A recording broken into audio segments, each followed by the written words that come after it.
Luluto tayo ng ano, pansit. Ayan, kanton.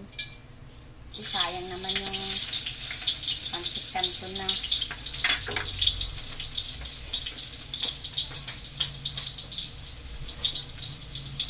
pinili ko ito eh. Isang buwan na hindi pa naluluto. Ayan, sayang naman.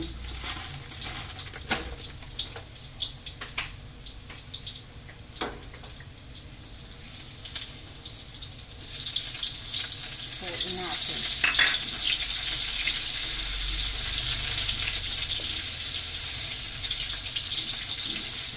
Kung ano kasi yung natitirang pangsahog sa rep, yun na lang ang niluluto ko.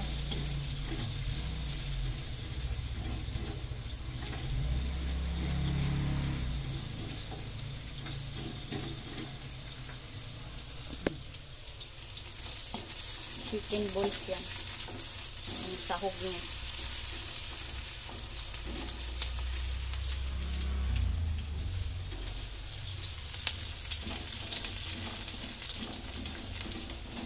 Sayang kasi binili ko sa Super 8. Ayan, yung pansit kanton.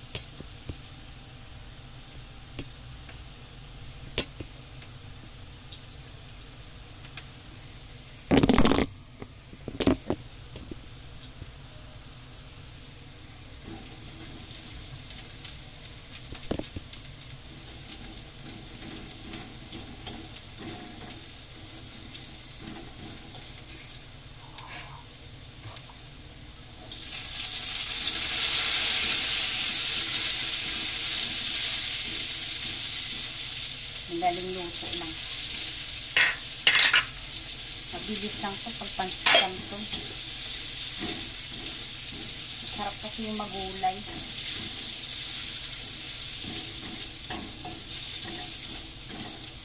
Ilang araw ko nang tinatarget na lutuin to, kaso sa sobrang dami ng trabaho. Muna ko muna yung labahan ko. Lalagay na natin itong repolyo.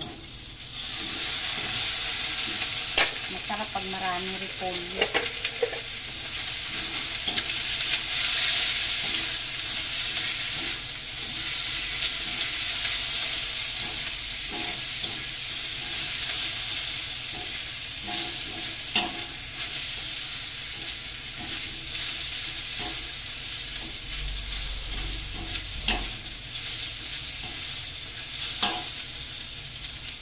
Lagyan natin ng konting toyo. Dato puti.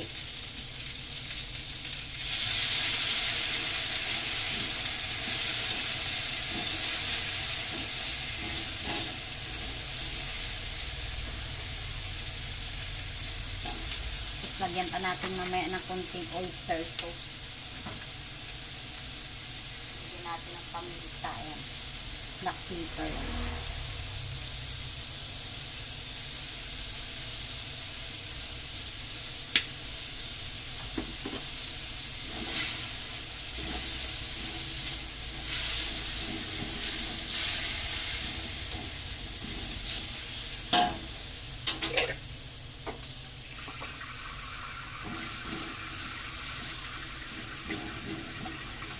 Mahilig ako magluto-luto kaso minsan walang time. Alaga kasi ako ng apo ko eh.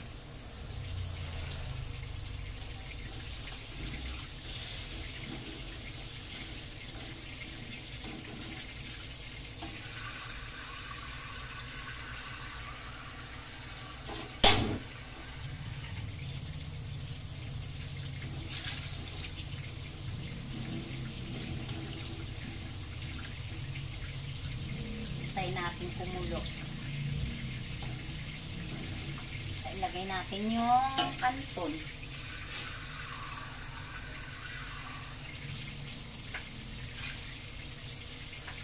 Ilang grams yan.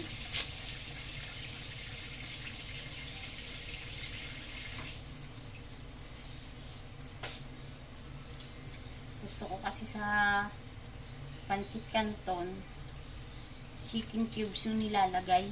And chicken cubes. Gusto ko yung lasa ng chicken cubes.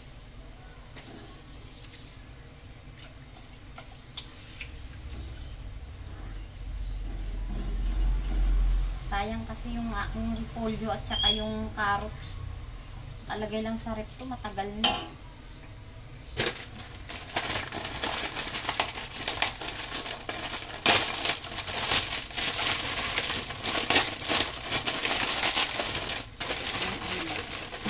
Ilang kilo? 200 grams.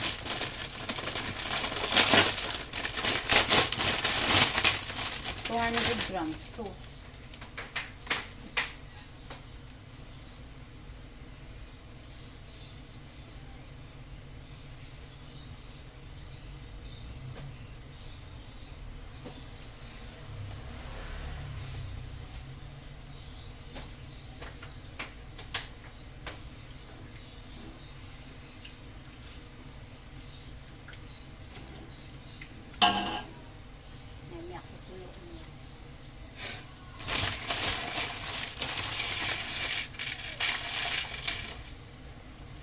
lagay ko na itong ano, yan o, kanton. Lalaki ng kanton.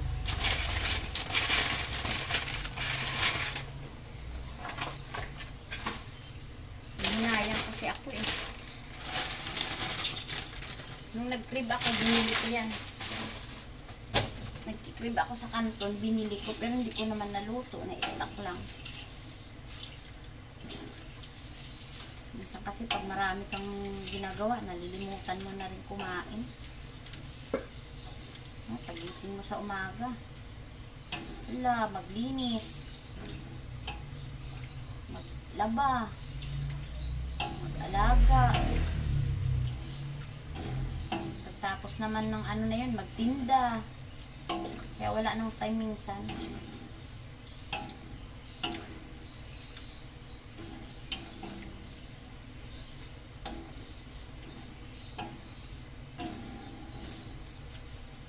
Sobrang hilig ko talaga magluto, kaso lang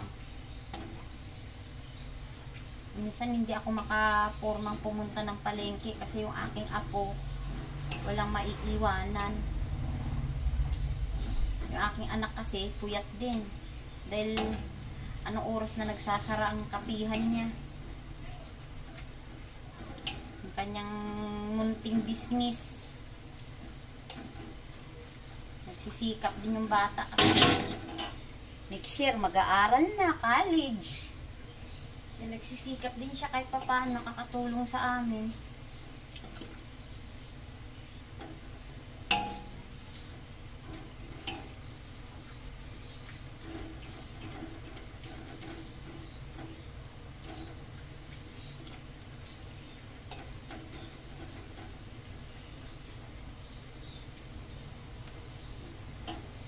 Ayan na lang natin lumambot yan. Ayan.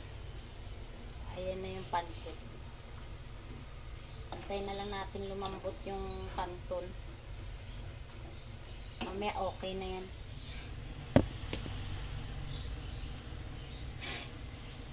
Lalagyan natin ng ano.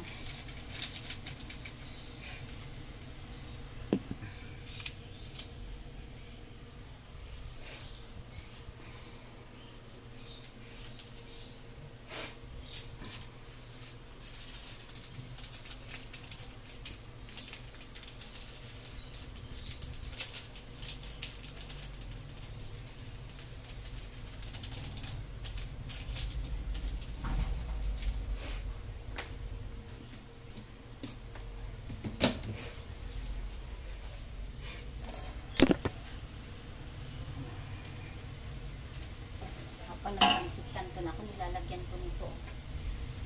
Malasa kasi pag mayroong ganito, mabango. Paborito nila to, yung amoy na to.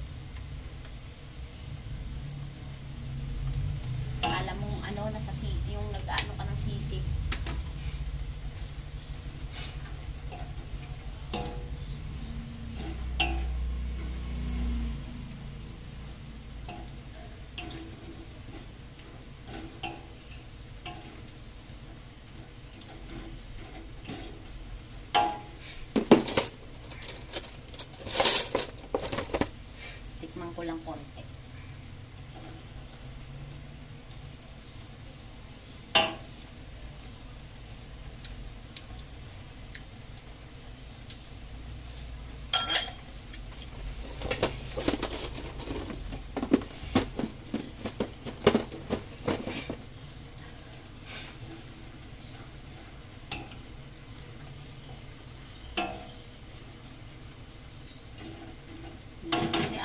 nila ng ano, maalat.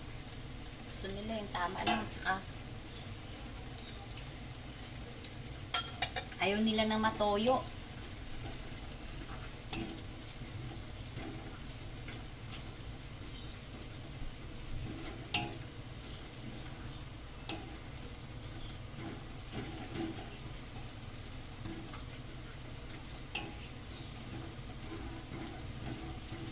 Ako, naglalagay lang ako ng konting ano, konting bechin lang,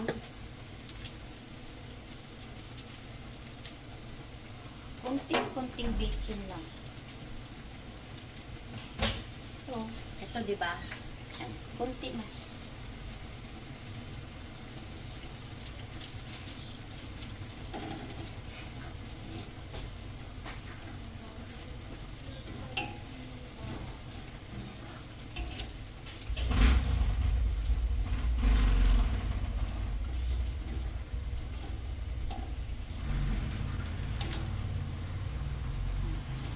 Paluto na siya. Pansit ganito. Malapit na. Mga alaga ko, hindi naman kumakain nito. Kami lang minsan. Ay, minsan, tikim lang sila. Tikim lang. Basta pansit kanto. Pero lutuin mo, carbonara tsaka spaghetti. Diyos ko po. Limas. Good na yung lasa.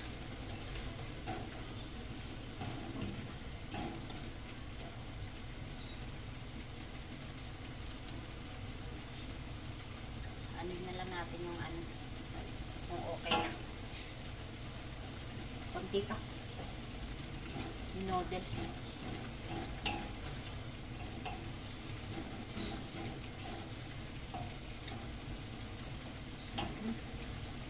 Tapos na.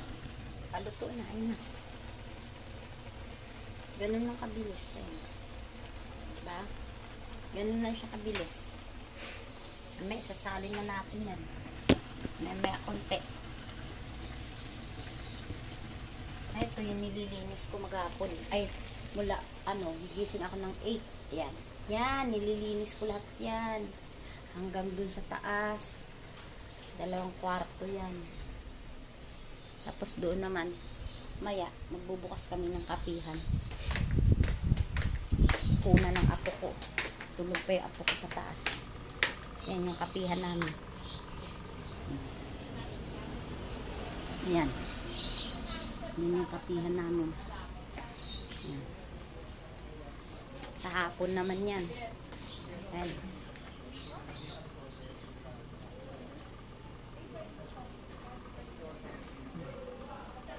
Bayos Cafe. Ayan, Bayos Cafe. Yan, mamaya naman yan sa hapon. Tapos may mga price kami. Ayan. Ayan yung pinagkakabalahan namin dito. Ayan yung isda ko. Fighting fish yan, 2. Ayan. Ay. Balik na tayo sa loob. Makaluto na to. Na, finish na.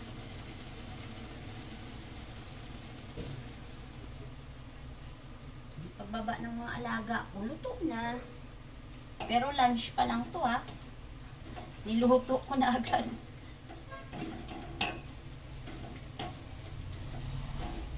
Moody kasi yung mga alaga ko, eh. Moody sa pagkain.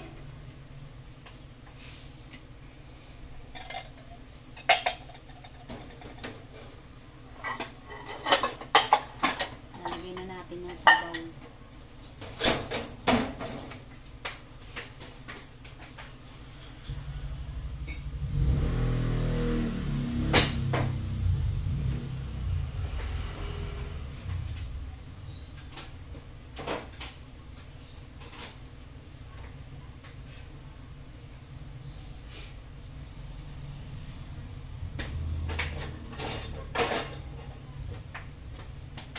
Naman, yung pinagkaabalahan ko, ayan yung ice candy ko. Ice candy ko yung pinagkaabalahan ko yan. Ice candy yan. Tsaka mga yelo.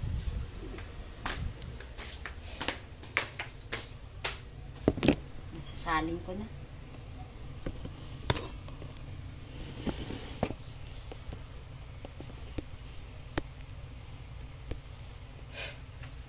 Sasalin ko na yung pansit.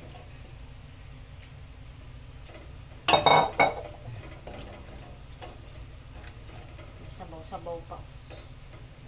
Sarap yun pag may sabaw-sabaw. Parang sabay naalala ko yung may luto may sabaw-sabaw yung pansit. Sisipsipin pa yan mamaya. Natutuyo pa yan.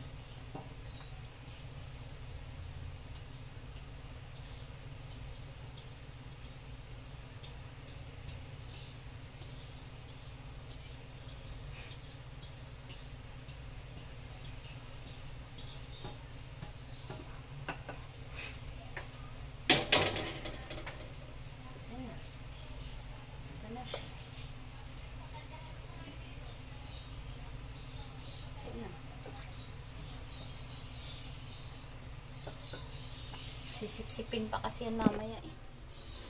Ayan na siya. Ito na.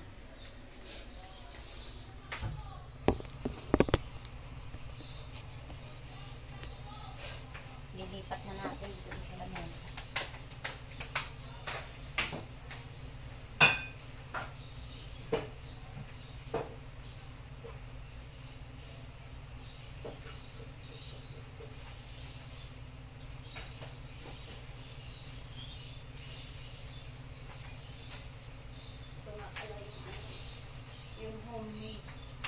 Ito pala yung homemade na cheese stick namin yan. Dami yan.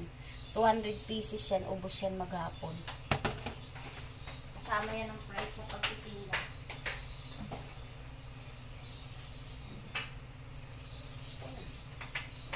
Yes na. Maghuhugas na lang ako ng aking mga pinag-anuhan. Ayan, hugasan ko yan. Tapos ito, mga pinagamitan ko. Kasi hindi ako nagtitira ng hugasin sa lababo. Kasi maano yung ipis, dadami yung ipis. Kailangan wala tayong mga hugasin sa lababo.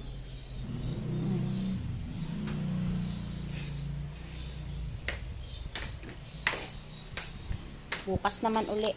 Kung ano naman ang lutuin ko, yan naman ang aking i-ano bukas.